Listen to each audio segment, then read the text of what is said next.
Davenport live right here. And guess what? Nobody loves you more than I do.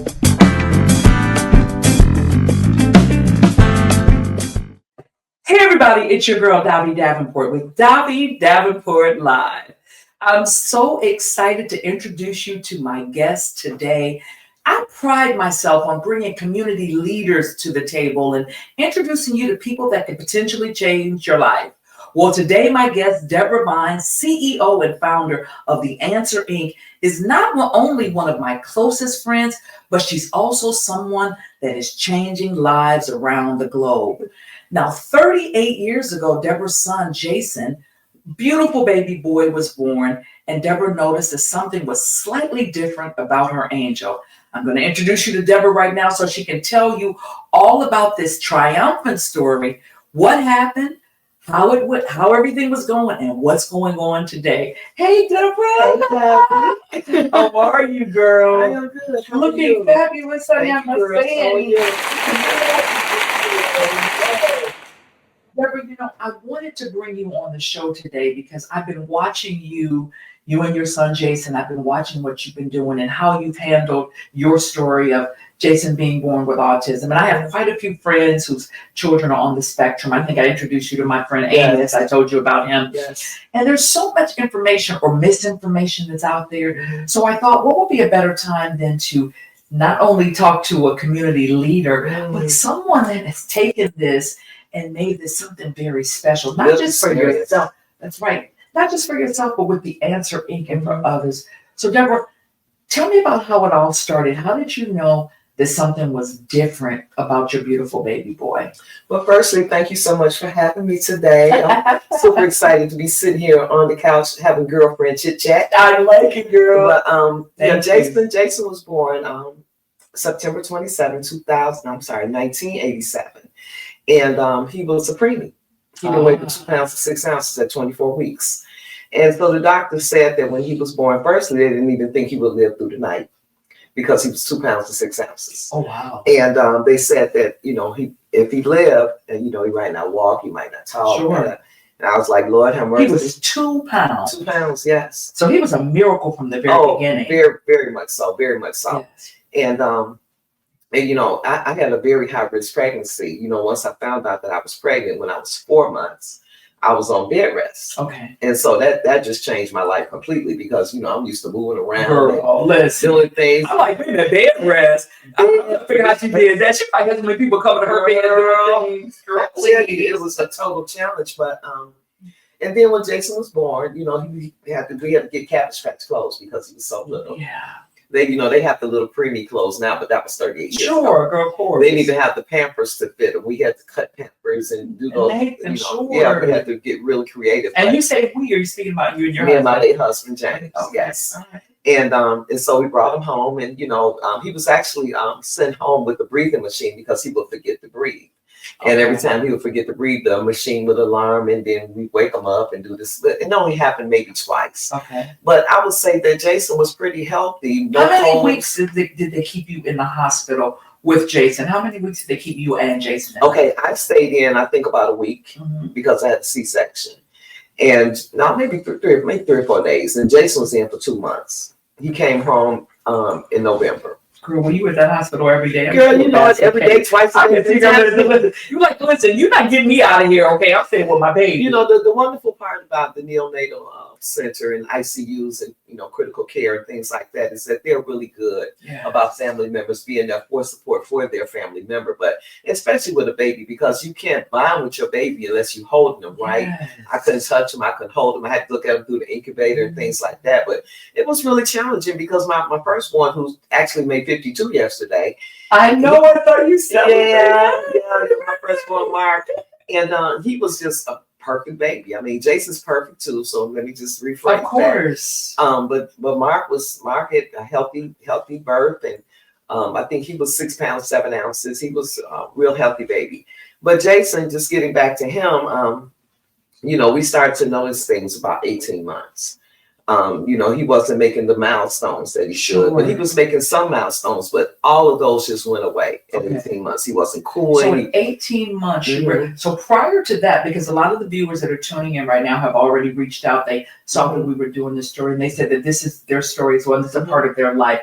And how do you know there's something different? So everything looked normal until 18 months. Until 18 months. Like I said, the doctor said that he was going to be developmentally challenged anyway. So we knew, to look out for certain things. And me being a prior mom, I knew, what to look for, what not to look for. And like I said, he was meeting some milestones, eye contact, cooing, babbling. But he just stopped crying. He stopped doing everything. It was just like the body snatchers came and took my child away. I mean, he was just sitting like a zombie. So let me ask you something, just interject. When you noticed, because as you said, you were a mom, you've been a mom before. When you noticed the difference, what exactly went through your mind? What did you and your husband think? Like, what was the emotional feeling that you had? And what went through your mind? Well, the first thing when there's something wrong with your child, the first thing you think about, what did I do wrong? Sure. What did I do? What didn't I do? Yes. And but I got past that in a couple of days because I knew that I had to get into go mode about my kid. And if I'm sitting up thinking about the what ifs, you can't move forward. You're sitting there wallowing in guilt and it's really redirection. Yes. So I want to stay on the course. I like it. Yeah. And redirection. Yes. Absolutely. And so we began to start taking him to different doctors and things like that. And they were saying, well, he's going to be developmentally challenged. But only one doctor said, no. Let me go back. My girlfriend, who's a RN, she said, I think Jason has autism. I was like, oh, who? She said, I think he has autism. Had you ever heard of it before? Other than Rain Man, no. Okay, got it. Other than Rain Man, I had never, and that movie was just always so amazing to me. Yes. But I had never heard the word autism before. And then when he said it, so I went into go mode, and every book that I picked up, every book was saying the exact same thing. A neurological disorder that impacts socialization and impacts behavior. And then they get into all the scientific terms. And it's like, who can help me? Yes, I need help. I need someone to give me some relatable information. To talk to it. Yes. I feel like that I was the only one in the community because I didn't see anyone out in the community with their children that look like any disabilities. Yes. So I just grab out hand and say, hey, can you help me? Can we have a conversation? No one. I felt totally alone. And so somewhat isolated. Definitely. Somewhat isolated. Definitely isolated. Definitely. I mean, I couldn't work. I couldn't do anything. And prior to autism, people would automatically say, from when we were growing up, the child was retarded. Yes, that was the R word was used. Yes, and which is ridiculous. Yeah, the R word was used. But you know what? I like that, the R word. Yeah, it's an ugly word, and I say the N word. Yeah, the R word. The R word. But as you get educated, the technical terms they change over the years. They change because retard means stop. Yes. So if you're retarded, that means your brain has stopped, right? So I'm so glad that they changed that term because it's not true with anyone that's battling. I'm not going to say battling. That's a little challenge with any type of developmental or intellectual disability. Your brain is not retarded. No, not at all. It's moving differently. Exactly. Jason is still learning every single day. He's still learning. But getting back to the earlier years. We went through so many different so many different therapies, different types of therapies, what we could afford. Let me say that, because that was a big challenge. Resources, yes. Absolutely. I mean, we would have to go all the way to the north side. It was this wonderful program called A Tuesday's Child.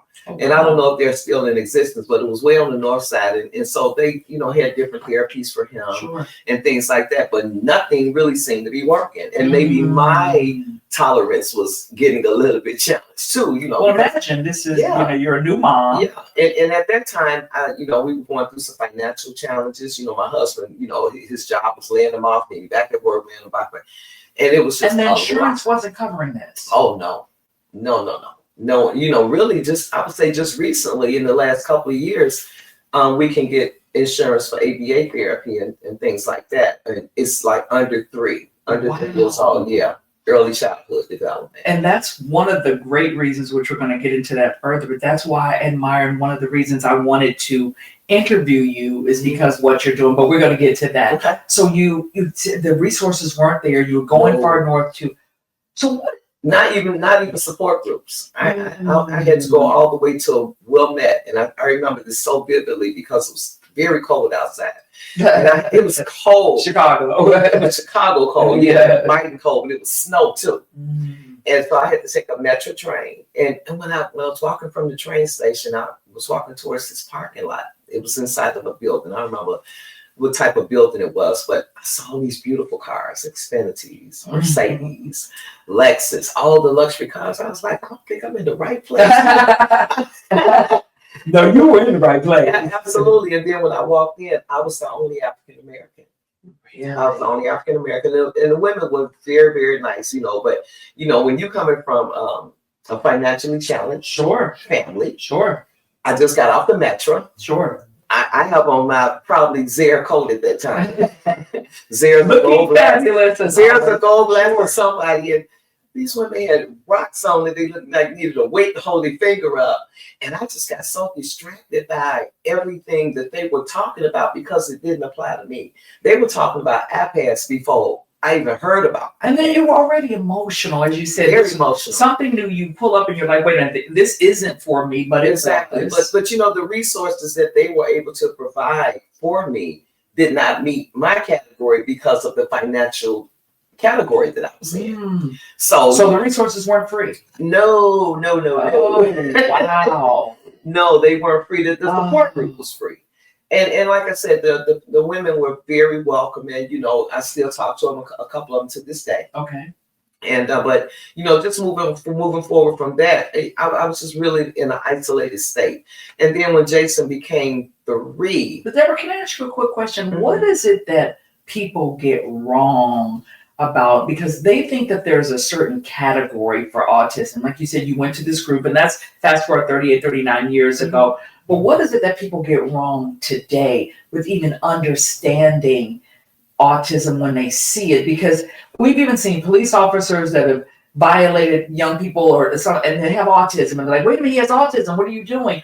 What is it that people get wrong? How is it that I think I'm not going to necessarily say get wrong.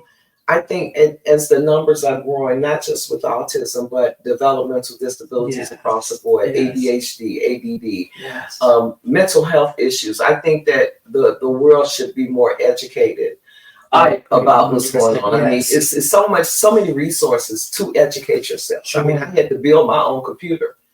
It was a computer store right next to our apartment, and they would throw away parts, and I built me a computer so that I can get more resources. Wow! But it's so many different ways of having resources now, of finding things, finding groups, friends that have children with disabilities. There's just so much out there, and so connecting with others. Exactly, I would encourage the listening audience, even if you don't have anyone directly in your family that has autism or developmental or intellectual disability, still educate yourself, because you might be sitting next to someone at church. Yeah. You might be at the grocery store. Don't be afraid to speak out. Exactly. It's the same thing when I was diagnosed with cancer 23 years ago. Rather than me not talking about it, I did talk about it, because I said the type of cancer I was diagnosed with was for men over 70. So everyone that I was asking, as far as in that small circle I wanted to talk about it in, nobody knew it. I said, I forget that. Yeah. Like yourself, I said, I'm going to go outside. And once I did, I started meeting people. And so that's great that you know. And again, you had to start a foundation to build resources for others. So that's what's incredible. I just grew tired of everything that my late husband and I went through. I mean, just going here, there, everywhere, and just hitting a brick wall. Yes. And then I ended up meeting, not meeting, but I started working with a group that helped ex-offender women. And God had given me the vision. Wow. He had given me the vision for the answer in the year 2000. Okay. And I just ignored it, just ignored it. And I heard God's voice as clear as day say to me, how are you helping someone else with their vision and I gave you the vision. Isn't that something we get signals? I'm like, what? You talking to me? Right. You talking to me, God? And so I called a really good brother friend of mine who was working in social services, and I told him what I wanted to do. And we sat there at my kitchen table and Wow. developed the 501c3 and got the EIN number and all the things that you have to do to become a 501c3 right there at my kitchen table. He said, well, what do you want to call it? I said, well, so many families said asking questions, and I'm asking questions too. So let's call it the answer so we can provide answers. Really? Mm-hmm. I mean, I was actually, it's crazy because everything I've written down in my cards, I'm like, she's already doing that. Okay, next. So I was going to ask you, how did you come up with the name Answer? Because when you think about that, that's so relevant.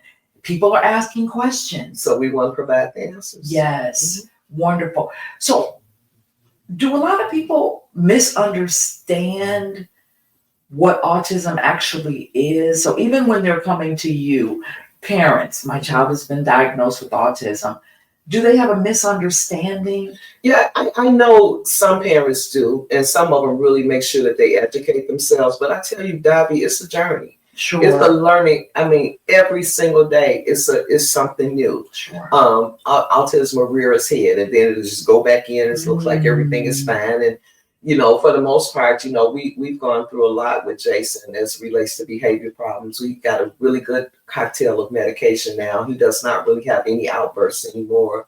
Well, I mean, it's crazy because he's actually on set with us today, and he's been fantastic. And he knows exactly what to do. He is very well behaved because came in and gave me a kiss when he walked in the door. He does. I got ready to turn my head, and he said, I want the lips.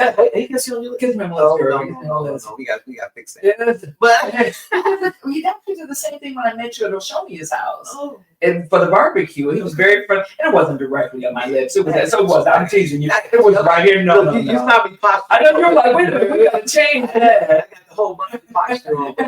But he's I take him everywhere I go because I don't have a lot of chapters, especially Sure. So he has really learned how to be patient and wait and things like that. I mean, his patience is a little bit better than mine at this point, but I'm very excited. I'm very excited about the young man that Jason has become and then where he's going. And we're going to talk a little later about the next phase of life. Sure. But, the misunderstanding I think that comes with families is, we go through guilt, shame, blame, guilt.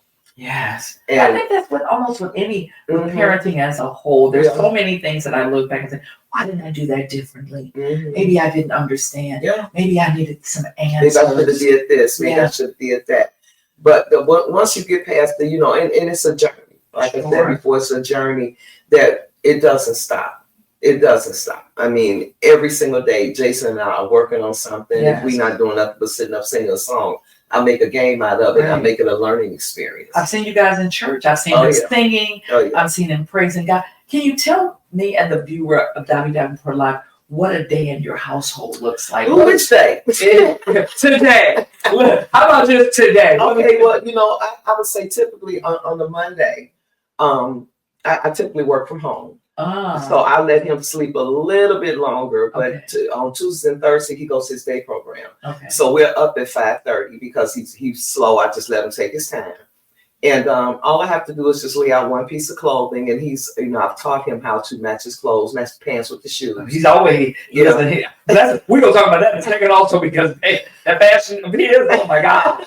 I'll do one piece, and so so like I said, everything is a learning experience. And then I take him to his day program, and then I go to work, and then I pick him up at 2:30, and then I probably have to go to another event, or sometime I have to go back to the office, or I have another meeting, and he's with me. How did you find the program that you were comfortable enough to leave Jason there?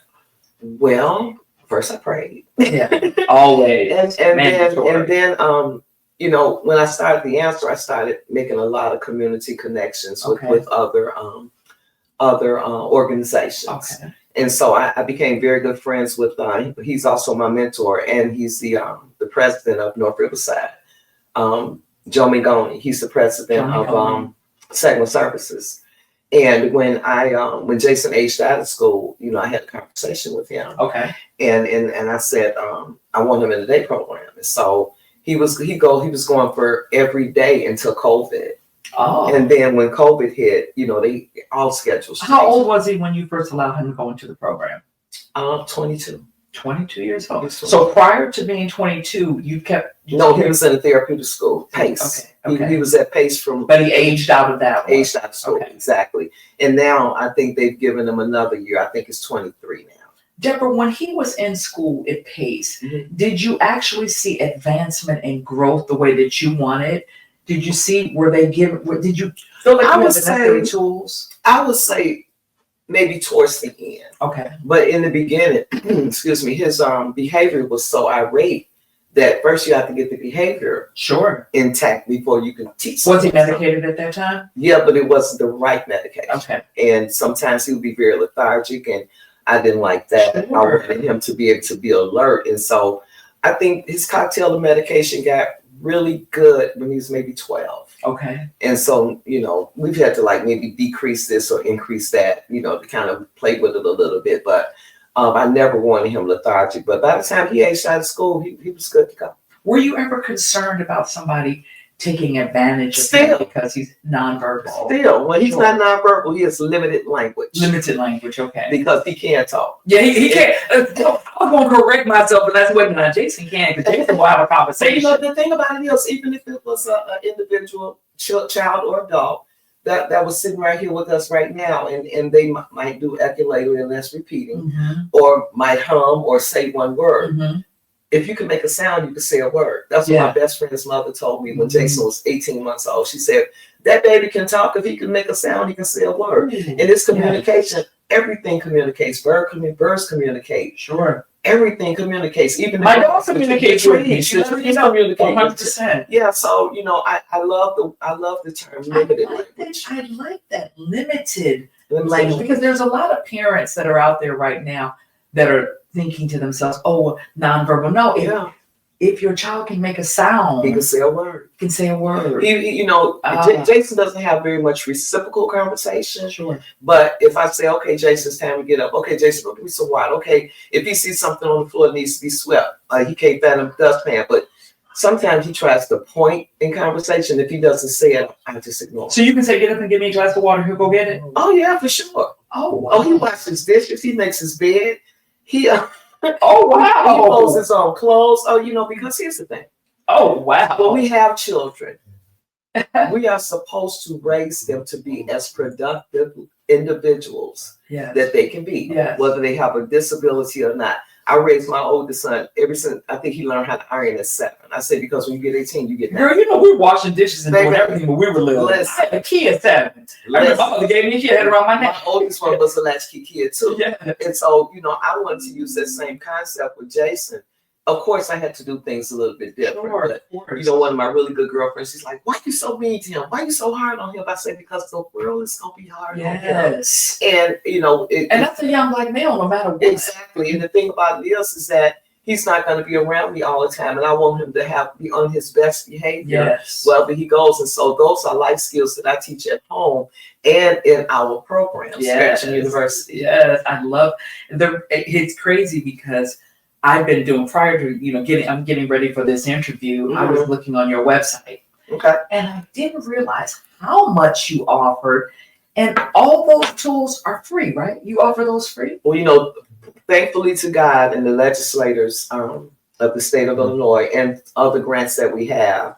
But we are 85% funded by the state of Illinois. Wow. Thank you, Leader Lightford, Speaker Welch. You were just in Springfield the other day, right? I saw that. With all of them. And I'm just so grateful to the state of Illinois that allows us to be able to provide most of our services are free. Sure. We don't charge a fee for service for a lot, but we have some grants allow us to service maybe 15 individuals in this capacity. Sure. 20 individuals in this capacity. But once we get past that, we do have a small fee that the other families have to pay. But I think it's like $150, and that's for 10 weeks. That's $10 a session, right? Oh my God. So, and you can drop your kid off. So we'll get into that. Unlike what you experienced 38 or 39 years ago. Yes. And that's one of the reasons why in 2007, when I told my husband that I wanted to don't want families to have to go through what we went through, not having any outlets for their children, not having any outlets for themselves. So we started with the support group. Just the support group. Yeah, because look, I'm just being totally honest.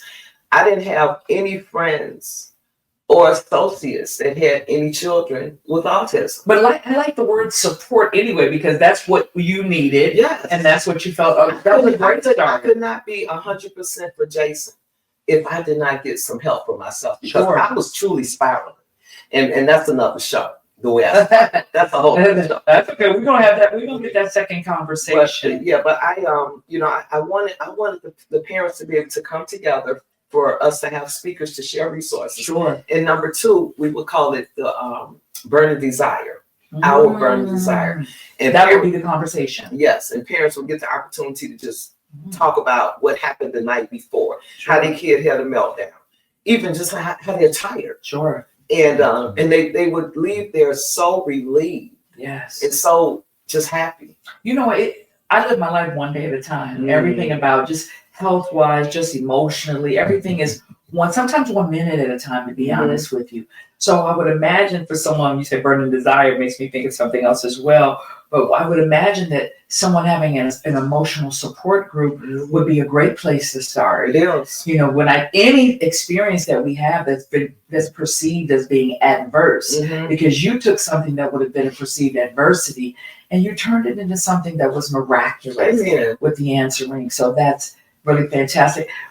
What are some of the things that you noticed with Jason as far as sensory things that you said in the very beginning, and how like you got in the right cocktail and everything, things that would emotionally throw him off? Was it a sound? It was number one, baby's crying. Baby's crying, but now he's learned how to redirect his energy. Like if we walked into a store and there was a baby crying, I don't care if we were standing in line, I would just immediately leave. Okay. Because I knew a meltdown was coming. Sure. So I would just leave. So now he's learned how to just redirect himself, or I start singing or something like that, you know, just to redirect him. And if the baby crying too long, I don't want to hear anybody. I was gonna say that I don't want to be rude, but that might be a little much for me also. No disrespect to any of the parents out there with newborns, okay? Yeah, because we understand. But listen, these I'm talking babies tantrums. Sure, I understand. Yeah. And the stores. Yes. Yeah, who wants to do that? Yeah. But for the most part, he really doesn't have too many sensory deprivation things going on, like a lot of, and he doesn't like you to touch him abruptly. Yeah. Yeah, because even sometimes with me, if it's like I scare him or something like that. So I always alert him, turn around, Jason, give me a hug or something like that. Because a young man told me, a very high functioning young man told me, he said that when his sensory level gets challenged, it feels like pins sticking in his skin. Yeah. So, a person like Jason, he can't really articulate to me when the sensory deprivation is. So he just responds. Exactly. Exactly. I mean, even just think about us. We know how to redirect our feelings and things like that. But for the most part, someone that's going through some type of sensory deprivation, I mean, it's like your head hurting or whatever. Sure. We know to go take some Tylenol. We know to just sit back and zen or cut some music on, put some big record up on your temples. Do that. So what's like one of the most difficult moments that you've ever had? That an experience that happened and that you had to immediately extract him out of it? Well, and this was the last one, the last really serious one. We were walking from, we were in Blockbuster. Okay. Video. So that was a while ago.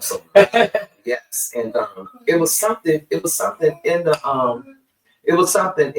store. It might have been a smell, it might have been something. I don't know what it was, but he just got really violent. Okay, viewer audience, I have a parent. Jason. Jason knows that with himself. He's like, wait a minute, I'm over here. Okay, I'm over here. So he just started hitting me. And so I had to pull him from the store. And I think we had walked about. Wait, he started hitting you? Yes. me. Okay. And so I said, okay, let me get him out of here. I don't know what's going on. Sure. So, black mama. So let me get you out of here so I can right. And so we were walking home, and he just was just so violent. I mean, I was holding him, I was doing everything. And to this day, we still don't know what it was, but he ended up going to the hospital, because by the time we got there, and this was actually what prompted me, once I started the answer, is to do first responder training. Because you do that, yeah. Because when they came to the house, we called the ambulance. Ambulance called the police. And they came in, guns drawn, because I was literally bleeding. And I'm telling them, really? Yeah, I was bleeding. I mean, we fought all the way from the store. And it was in the car. No, we were walking. Oh, I didn't have a car at that time. Okay. We walked. You were bleeding? Yeah, a little bit of blood. Yeah, sure. But when they see blood, they there's no weapons, nothing. My son is autistic. He's not violent. They just came in with guns drawn, and they took him out in a mummified state with the zip ties on his hands and zip ties on his feet, and put him on. Jason? Yes. And so they didn't know how to talk to me. They didn't know how to talk to Jason. They didn't know how to handle him. And so I must say that the trainers have definitely been very enlightening. Absolutely. For the police departments, and they welcome them too. So, to date, we've trained just about every precinct, every municipality in Proviso Township, from Mableville, Broadview, Hillside. How would a police department or an organization get information about? And I know we're going to share your information multiple times, but how would a police? Because I would think that every police department, it's mandatory now. Okay. But it's only a certain amount of hours, right? That they're required to do. Okay. And so we want to make sure that we get that intense training. Okay. Right? That intense training, because I think the minimum that we do is an hour. Okay. And then we do up to 2 to 3 hours, because a lot of the stations, they want to do role playing and things like that. So we do role playing. And it's just an amazing. So are they role playing with one another? Yes, and sometimes I bring Jason. Okay. Yeah. Okay. And how does he handle that? Well, just as well, because they're nice to him. Sure. He's like, give me some Jordans. Yep. Take me a piece of candy. So what is it that you want when people? So I've been around Jason a lot. He's very wonderful young man. What is it that you want your story to tell others, and by them getting a chance to meet Jason, on how things can be differently than what they thought? Because not everybody, that's not true. Let me strike that from that. Not everybody, but so many people, they do have a misunderstanding. Yeah. They really do. And we spoke about that a minute ago, but I think the word is not misunderstanding. I think it's just uneducated. That's better. Autism. I like that better. Yeah, because even if you get misunderstood and you have the education about it, you kind of clean it up a little bit. But like I said, I think that we should really, your audience should be more intentional on finding out. And if you want questions answered, just call the answer. Call the answer. And I agree with you. I think they need more education. You said something in the very beginning of the interview, and I spoke to a young lady recently, and she said, I wonder, 21 years old, autistic child, I'm going to introduce her to you. Mm-hmm. She said, my thought is, what did I do wrong? Mm-hmm. Yeah. So, and that's the misunderstanding. You didn't do anything wrong. Mm-hmm. Again, from what she shared with me from her story, she didn't. This was something that was her destiny, and that this was her. But for today, and there's so much information with organizations. It's a lot of families, and women that go through the pregnancies. They go through healthy pregnancies. Sure. And all of a sudden, their child is autistic. So they're not. They don't know what the cause is. Wow. Because typically, when you know what the cause is, you get sure. Sure. I mean, they don't know what the cause is. So you know what? 26. They can get better. And there's no cure for autism today. But there are therapies, speech therapy, occupational therapy, behavior therapy, play therapy, ABA therapy. All these things help your child to get better. Well, one thing for sure, I see that you've gotten quite a bit of celebrity attention Amen. With the answering. You've gotten quite a bit of attention. She's a CNN superstar also, so have her here on Davi Davenport Live. I know that a lot more people in Hollywood are saying, hey, this has affected me also. Oh yeah, I have to acknowledge my girl, Holly Robinson Pete. Yes. Really, really good friend of mine, and I call her my big little sister. Yes. She has, I can like text her like, listen, even our RJ is doing so well. He has a job with the Dodgers. And is the Dodgers okay? He has a job. Oh yeah, he has a job. RJ is doing amazing, and Oh wow. and I have to credit that to. How old is RJ? I think RJ is 21 now. Wow. Don't quote me. Okay, but around that. Okay. Yeah, He's in his 20s. Okay. He's in his 20s, but I attribute that to Holly. Although her and her husband Rodney have amazing careers, sure, but they're amazing parents as well and amazing mentors. Sure. Holly just doesn't walk the walk; she talks the talk, and so does Faith Evans. Oh. Faith Evans and Tisha Campbell, Martin Campbell. Yes, of course. Yes. Gina. Yeah, Gina. Actually, she just came out with a book with her and her son about autism. Mm-hmm. Yeah, her son has autism as well. So I have mentors that sure. That we run things back and forth with each other, and I'm sure that's helped with. Absolutely, it absolutely has helped. I mean, Holly even came here.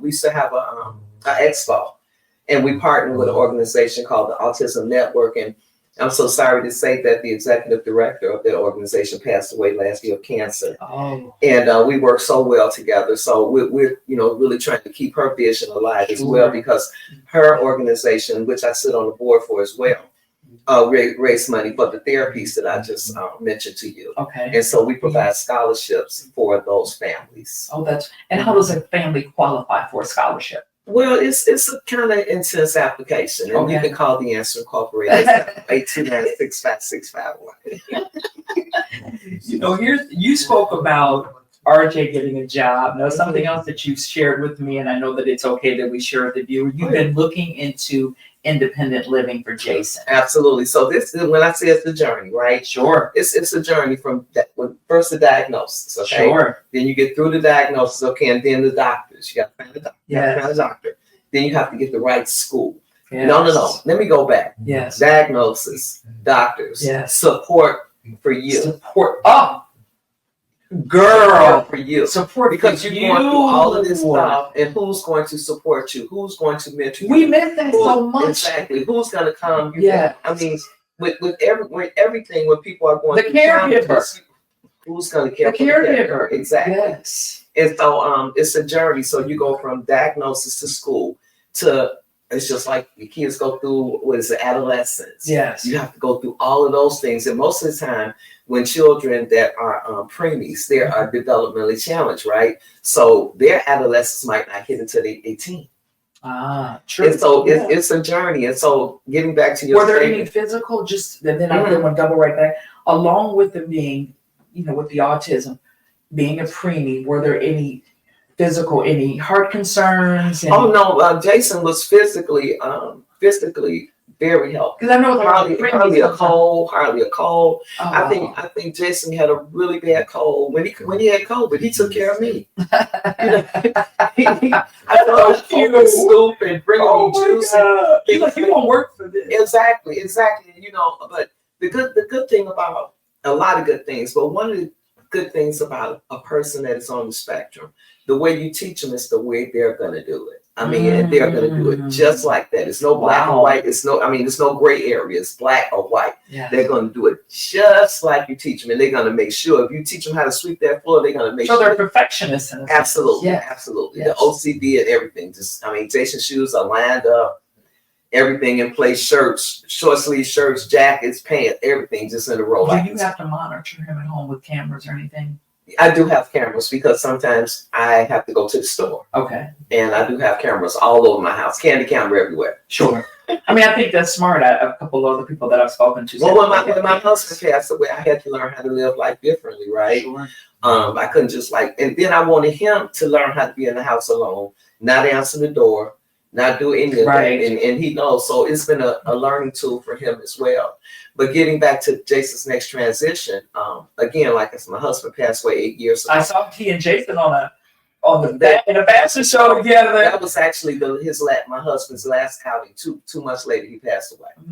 And my condolences to you. Thank you. They had a fashion show, Men's Day fashion show at church, and it was for the pastor's birthday. So I see where Jason. So between you and your husband, I see why he's so handsome. Because they were on stage. I mean, I was just. I started to cry seeing them on. It was so beautiful. Yeah, I look at it from time to time. Yes. And so from going on to that. So now it's time to start thinking about Jason's next life. What is it going to look like when I'm not here? Sure. And oftentimes what happens, Davi, is parents, of course, we're always afraid, especially when our kids have limited language. And guess what? There are children that can tell you when someone does something to them and are afraid. So you have to know your kid's body language. I could grill my son even when he was small. I would grill him. Now remember, if somebody does this, it's just when Jason gets home, because I let him go to camp, weekend rest, and things like that. And when he gets home, I just take a look at him. I look at how he's walking, and I do a couple other things that I'm not going to say. People probably, what I understand, you don't even have to say it. As a mother, and they're probably scared of you also. What mothers like us, we also know when they meet us, they scared to do anything with ours. Like, yeah, you will deal with this or something. My friends said, I know that when they see you coming, they part like the Red Sea. Because you know what? And they really don't have to part like the Red Sea, because they know that I am that dedicated parent and teaching others how to be as dedicated. Because oftentimes with parents, especially when it comes to IEPs, and that's why I said we probably might do we're going to do a part 2 of this one. We have to do a part 2 because there's so many things that I do want to talk about to be able to help the listening audience. However, when you start thinking about the different things that you need for your children, you get really afraid of leaving them on this earth without you, because you just don't trust nobody. When I was diagnosed with rectal cancer, my son was 5. When I prayed to God and said, God, please, my son is only 5 years old. My first thought was, what would happen to my baby? What's going to happen to my baby? When I was last year diagnosed with lung cancer, and my son was 27 at the time, I still felt that way. Right. Dear God, because my mother and grandmother are in heaven now. Yeah. I said, dear God, what's going to happen? Well, my oldest son lives in Alabama. All of my family is in Alabama. Are the boys real close with Jason? Oh, well, yeah, I only have one. Just Mark. I met your son. Yeah. When he knows Jason's coming to, Mark is coming to Chicago, he gets really happy. We're going to see him, so he knows Mark. I met another young man that evening with Mark. Is that a nephew or a? Yeah, it's my nephew. Okay, your nephew. Okay, that was your nephew, because he was very hands-on with Jason as well. Mm-hmm. Yeah, it's my nephew, and but Jason's pretty easy. But I started having a conversation with myself last year, especially after I'm getting older, right? No, even though I want to live. Look, we're forever 21. I asked God for 100 years, but if God said 100 healthy years, 100 healthy years, wouldn't I still out or something? Yeah. I asked God, if God let me live. Yeah. This year I'll be 68. And so I started thinking, I was like, Lord, you know what? I want to be able to care for the caregiver, me. Yes. And I want Jason to start learning how to live without me. Yeah. If something happens. Sure. Even though, so he's going to be transitioning to residential. Yeah. He's going to be living in a house with him and 2 other people. Beautiful, beautiful home in Villa Park. So the other 2 people are not autistic? Yeah, one of them is autistic, and the other one, I think, is Down syndrome. Really? But it's a beautiful home. And it'll be just the 3 of them? Just the 3 of them, with staff. Okay. 24-hour staff. Okay, beautiful. And the good part about it is Jason's it's a part of Second Services.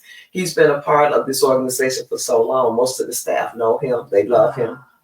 They know how OCD he is, and they know how crazy his mom is. Okay. That second part. That second part. I'm excited. I'm excited about his next level of life. Mm-hmm. And I'm excited about mine too. Sure. Everybody's like, what you gonna do with yourself? Be grown. Even if I just go to sleep for 3 days and not have to get up in mommy. Sure. Because from the time Jason's feet hit the floor, I'm mommy. And until he don't see it.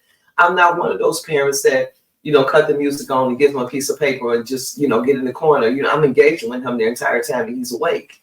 And I love that in you. Yeah, I love that about you. You can see it. So many parents tuck their kids away when they feel that they're different. The thing about it is I can't say that I'm mad at them, because you get to a place sometimes when you're just tired, right?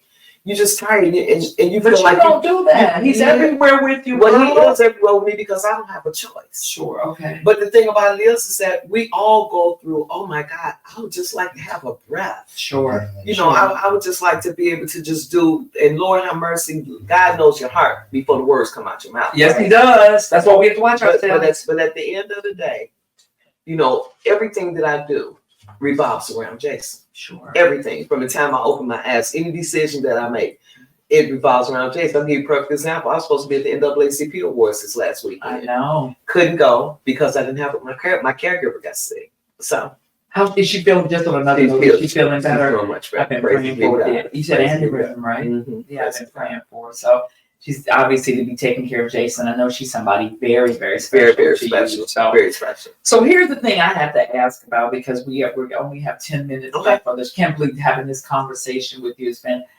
girl, Jason's wardrobe. Okay, so you're a fashionista, always fabulous. And you spoke about him coordinating his outfits and helping you with that. When did you decide to just give him a style of his own? Like he's always. I cannot take credit for that. That's his dad. Okay. His dad did that. I mean, they laid out clothes. They did that. So by the time my husband passed away, 8 years in May, it'll be 8 years. But they did that. Okay. They did that. So I cannot take credit for that. And the thing of it is, when he's out and about, he's always looking amazing. So one time somebody saw you and said, "Oh, when I shared the promo the first time, and they didn't. People don't read; they're all visual." Oh, is that her? Is that her? What? That's her son. Because if you walk in a room, because Jason handles himself so beautifully, might think you have a younger man. Look, Jason is getting in the way, because sometimes when I'm walking in the room, they think I'm you. Because and then he's so handsome, he's so well groomed. He walks in the room, and then you always have him around with your social life. I love what you did with the Met Gala that you did for autism, and that I know you raised funds for it, but more than that, I saw so many families there that were enjoying themselves. There was that's one of the purposes of the gala, not just to raise money, but to show the community, introduce the community to our families, right? Get up and close and personal with them, and see that, and then to see what our programs do, like Spectrum University, Music and Me. And I would really love to give the audience our mission statement, which is the Answer Incorporated is dedicated to providing support, resources, education, recreation, advocacy, social skills, and workforce development, not just for families living with autism, but developmental and intellectual disabilities, because we have children and adults in our program with Down syndrome. Because a lot of our children are dually diagnosed. They have autism, Down syndrome, autism, ADD, autism, learning disability. So we did not want to leave anyone out. So we do service families other than being on the spectrum. Who designed that mission statement? But so we went from there. Like I said earlier, we started with a support group, and now we have some very, very thriving programs. We see in our students thriving all the time. I mean, we have a lot of kids that come to our program. They don't even want to engage when they first get there. I was there Saturday, and I was looking at one of the young men. I remember they didn't want to talk to you. You couldn't have any eye contact with him or anything. And now he came up to me and hugged me. And how long has he been a part of the program? About a little over a year. Wow. A little over a year. So we definitely see the strides that the Answer Incorporated is making in our programs, like Spectrum University, Music and Me. We have a program called Spectrum Social Light, and we're going to do Spectrum Social with the boys, because we wanted our girls to know good, and boys to know good touch, bad touch. Sure. Teach them about menstrual cycles, things like that. And then we have meetings with the parents. And then at the end of each session, I don't know if you remember Jocelyn Gonzalez from America's Next Top Model. She was the first. Oh, I do. So she has a program where she teaches the girls how to walk, and she takes professional pictures. She brings a whole crew. So we have like a tea party at the end of the program, and she comes in as a special guest and do things like that. Oh my God. Is there ever a time where dating is a part of their lives? I'm glad that you said that, because we do have a couple of young people in our program that they call themselves boyfriend and girlfriend. Is it one of the girls? Is she? No. She's I think the girl is maybe 27, 28, and the boy is maybe same age. Oh, wow. And they said they boyfriend and girlfriend. They talk on the telephone, so we Sure. want to teach them about dating and being friends. Sure. So we're getting ready to start a program like that as well. So do you think with autism that, and I know it's a touchy thing, but you talk about dating, is there intimacy that could potentially come into play with them, do you think? Or how's that handled? Or Well, they have feelings too, Exactly, So sure. we do teach them about sex education and things like that. And for the most part, our children, even the ones that are higher functioning, they're monitored most of the time. Okay.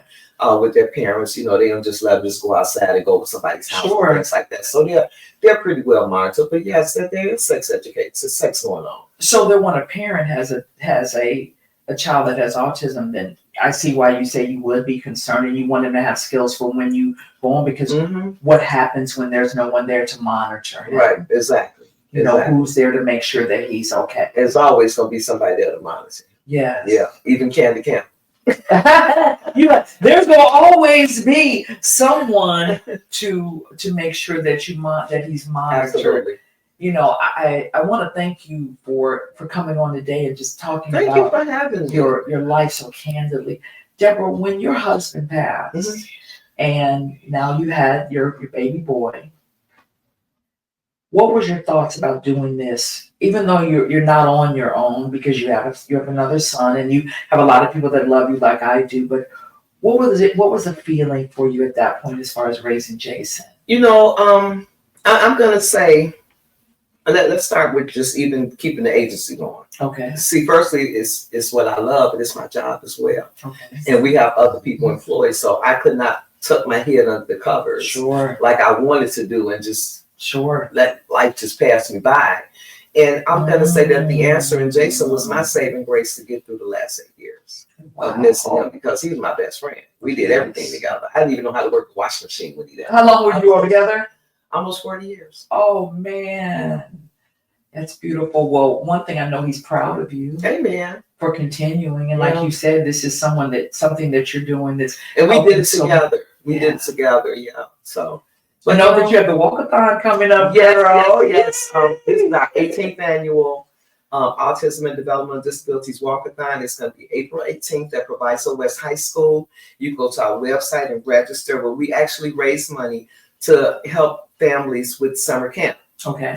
Because a lot of families, they want to send their kids away to away camp, but a lot of them go through the park districts and things like that, and it's expensive. It's sometimes $150, $200 a week. Oh, yeah, it's very expensive. I didn't know. Oh yeah, it's very expensive. See, when you talk about services for a neurodivergent or non-divergent child, it's expensive. But when you talk about a disabled child, it's times 2, because they have to hire more staff. I was going to ask what the student-teacher ratio They is. have to hire more staff, right? Exactly. So if there were 10 kids, how many staff members would you have? I would say probably 2 to 3. Okay. And it depends on the disability that they are dealing with the staff. But sometimes, you can do maybe 2 staff. Is this an overnight camp? Well, it was an overnight camp. We don't have a partnership with them anymore, but we just want to let them choose the park district that they want to go to, because a lot of our students are associated with park districts already, after school programs and things like that. So we want to be able to help the families with that. And then we're going to give away a college scholarship for the first learner. Wonderful. So it doesn't necessarily have to be to a college. It can be to a cooking school, because we do have one of our students that is in culinary school right now. Awesome. Yes, he's in culinary. We're so proud of him. His name is Tabrice. We're so proud of him. And so we want to be able to help other students with things like that, because, I think it's $250 scholarship, but that'll help some books or help them with an outfit or a book bag or whatever it is they want to spend it on. And then seeing him do something like that is such an inspiration, not only to other students, but to parents. Yeah, but it's going to be a great day. We're going to actually have autism screenings that day. We're going to have the Kidney Foundation, Illinois Kidney Foundation band is going to be there to do kidney screenings. We're going to have a sensory room. What would the sensory room be? The sensory room, like say for instance, if a parent comes with their kid and get a little overwhelmed, Sure. you can take them to their room and be able to desensitize. All types of lights and music and things like that. So we'll have that service as well. We have Rico Michael Jackson for entertainment. I love him. We're gonna have face painting. We're gonna have a whole kid area. Yeah, you'll be there. I will be there. It's gonna be a lot of fun. DJ B-Lo, it's gonna be our DJ again. He's been our DJ for the last 10 years. He is good. I love him. Yes. I do love him. And it's gonna be a lot going on. So come on, help us raise money and have a good time. Have a good time. Wow, So you can go to our website at theanswerinc.org and register. You can call me at 708-296-5651. Can you say that number again? 708-296-5651. Can you also share your social media with the viewer, Debra? Oh, I am on Debra Vines. I'm on Facebook, Instagram, LinkedIn, Snapchat, and TikTok. That's Debra Vines. And also The Answer Inc. has a page on all of those platforms as well. Sure. Well, you are doing amazing things. Thank you. My last question for you my last question for you is, do you think there'll ever be a time where we actually have in the public school system or in regular schools where there'll be classes where parents can take their autistic children or their children on the spectrum into a school without having to have a separate organization?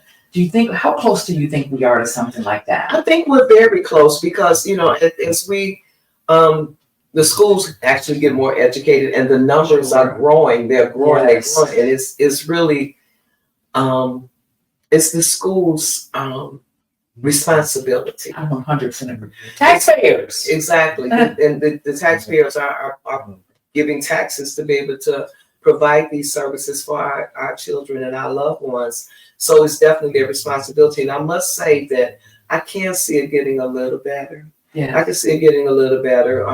You have a lot of schools that have children that are mainstream because they have the educational capability to be able to do things like that. And then you have other classrooms that are solely for the children that are lower on the spectrum and need more attention and things like that. But the schools are doing a little bit. I think that's mandatory. Yeah. I think that's mandatory. When you being one of my closest friends and seeing everything that you're doing, it takes a village. Oh yeah, definitely. And we need the village. Well, guys, thank you so much. Debra, thank you for coming on board today. You are incredible. High five to everything the Answer is doing, girl. Well, if you're tuning in today, you're tuning in to Davi Davenport Live. Thank you so much for joining me. As I said, I pride myself on introducing you to people that are changing not only their own lives, but changing lives of people around the globe.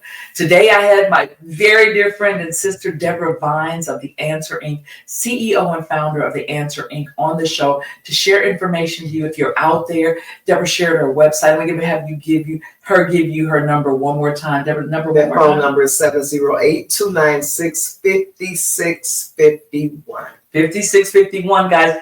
Thank you so much for tuning in. Make sure that you lock in on March the 22nd. We have a dear friend joining Davi Davenport Live, Ashonia Scott, who's also a great friend of Deborah's as well. That's how we met. Debra said, Ashonia said, I have someone I want you to meet. You guys are going to love each other. Fast forward, here we are, sisters sitting on the Davi Davenport Live set. Ashoni's going to talk to us about starting a business when so much was going on in her life. She was taking care of her sister, her sister who was going through some challenges herself. And so she started this powerhouse business, Essie Marie's Dressing. I think she's incredible. I'm going to introduce you to her on the set of Davi. What's one of the things that you would say about Ashonia that you love? Oh my God, it's so many things. But I would just start with loving and caring. She's such a caring person. Oh my God, yes. When I tell you that Ashonia is a loving, caring, her dressings are Mariano's, Trader Joe's, the Pete's, Whole Foods. This woman is an absolute living fresh. Yes, Melody Winston, congratulations on everything you're doing at Living Fresh. So guys, stay tuned. I love you so much. And whatever you do, don't touch that dial because March the 22nd, right here on the set of Davi Davenport Live, you're going to meet someone that I know for a fact can help to change your life also. Until next time, guys.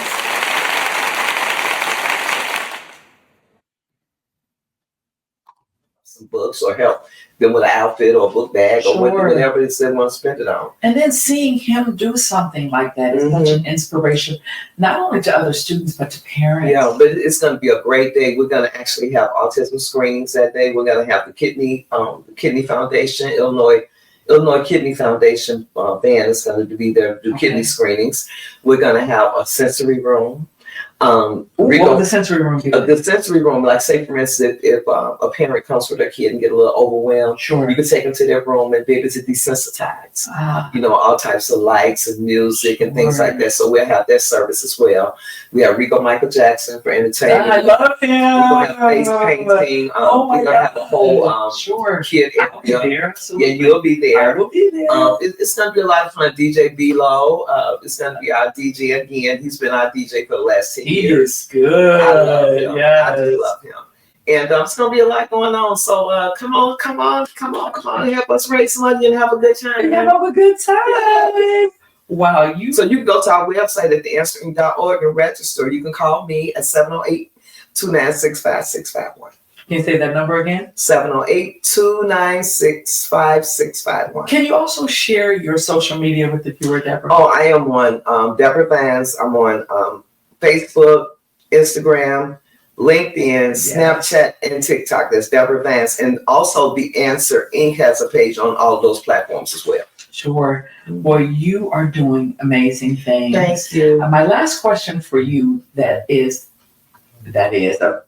last question for you is, do you think there'll ever be a time where we actually have in the public school system or in regular schools where there'll be classes where parents can take their autistic children or their children on the spectrum into a school without having to have a separate organization?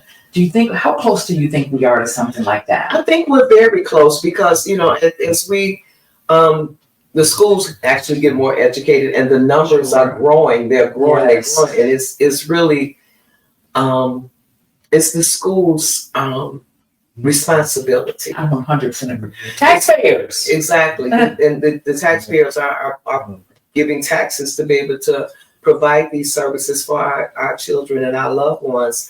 So it's definitely their responsibility. And I must say that I can see it getting a little better. Yeah. I can see it getting a little better. You have a lot of schools that have children that are mainstream because they have the educational capability to be able to do things like that. And then you have other classrooms that are solely for the children that are lower on the spectrum and need more attention and things like that. But the schools are doing a little bit. I think that's mandatory. Yeah. I think that's mandatory. When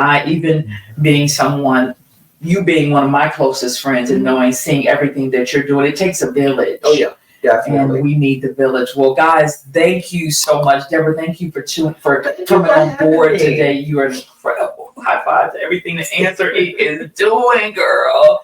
Well, if you're tuning in today, you're tuning in to Davi Davenport Live. Thank you so much for joining me. As I said, I pride myself on introducing you to people that are changing not only their own lives, but changing lives of people around the globe. Today, I had my very dear friend and sister, Debra Vines of The Answer Inc., CEO and founder of The Answer Inc., on the show to share information to you. If you're out there, Debra shared her website. I'm going to have you give you her number one more time. Debra, number one more time. Phone number is 708-296-5651. 5651, guys.